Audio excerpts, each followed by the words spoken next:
ಬದಲಾವಣೆ ಯಾವುದು ಬದಲಾಗುವುದಿಲ್ಲ ಹೇಳಿ? ಕಾಲಗಳು, ಕತೆಗಳು, ಕನಸುಗಳು, ನಾವುಗಳು ಮತ್ತು ನೀವುಗಳು. ನಾವು ಕಾಲಕ್ಕೆ ತಕ್ಕಂತೆ ಬದಲಾಗಬೇಕು, ಹಾಗೆ ಹೀಗೆ ಅಂತ ಎಲ್ಲರೂ ಹೇಳುತ್ತಾರೆ.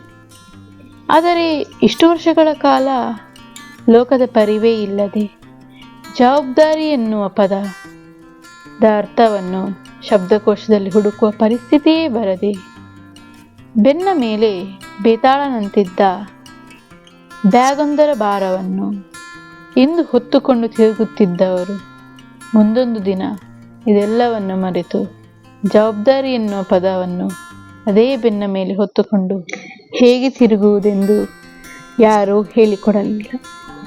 ಒಂದು ಕಾಲದಲ್ಲಿ ಇದ್ದ ತಲೆಬಿಸಿಗಳೆಂದರೆ ಡ್ಯೂ ಡೇಟ್ಗಿಂತ ಮುಂಚೆ ಅಸೈನ್ಮೆಂಟ್ ಒಪ್ಪಿಸುವುದು, ಪರೀಕ್ಷೆಗೆ ಓದಿ ಪಾಸಾಗುವುದು,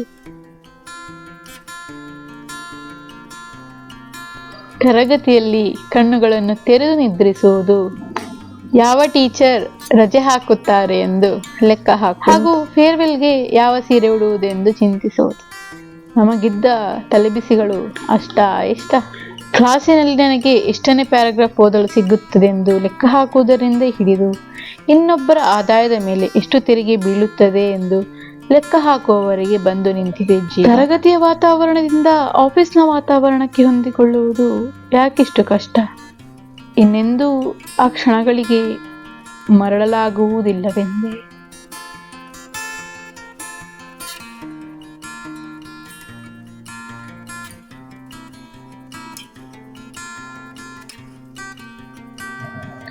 ಕಾಲೇಜು ಮುಗಿದ ಮೇಲೆ ಕಾಲೇಜ್ ಲೈಫನ್ನು ಮಿಸ್ ಮಾಡಿಕೊಳ್ಳುವ ವಿಷಯ ನನಗೂ ಗೊತ್ತುಂಟು. ಆದರೆ ಒಂದು ಅಧ್ಯಾಯವೇ ಮುಗಿದು ಹೋದಂತೆ ಇನ್ನೆಂದೂ ಆ ಪುಟಗಳನ್ನು ಮತ್ತೆ ಓದಲಾಗುವುದಿಲ್ಲವೆಂದೆನಿಸಿದಾಗ, ಹಿಂದೆ ತಿರುಗಿ ನೋಡಲಾಗುವುದಿಲ್ಲ ಎಂದು ತಿಳಿದಾಗ ಮುಂದೆ ಹೇಗೆ ಹೋಗುವುದು?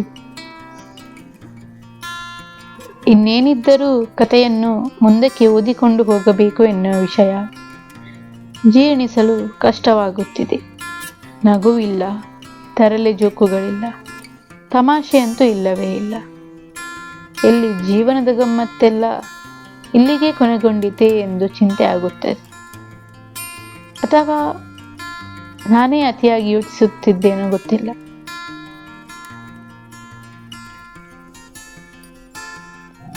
ಈ ಕಾಲೇಜ್ ಲೈಫಿಂದ ಆಫೀಸ್ ಲೈಫ್ಗೆ ಶಿಫ್ಟ್ ಆಗುವುದು ಒಂಥರ ತವರು ಮನೆಯಿಂದ ಗಂಡನ ಮನೆಗೆ ಹೋದಂತೆ ಅನಿಸುತ್ತದೆ. ತವರು ಮನೆಗಾದರೂ ಆಗಾಗ ಹೋಗಿ ಬರಬಹುದು, ಆದರೆ ಈ ಕಾಲೇಜ್ ಲೈಫನ್ನು ಪುನಃ ಪ್ರವೇಶಿಸುವುದು ಈ ಜನ್ಮದಲ್ಲಿ ಅಂತೂ ಸಾಧ್ಯವಿಲ್ಲ.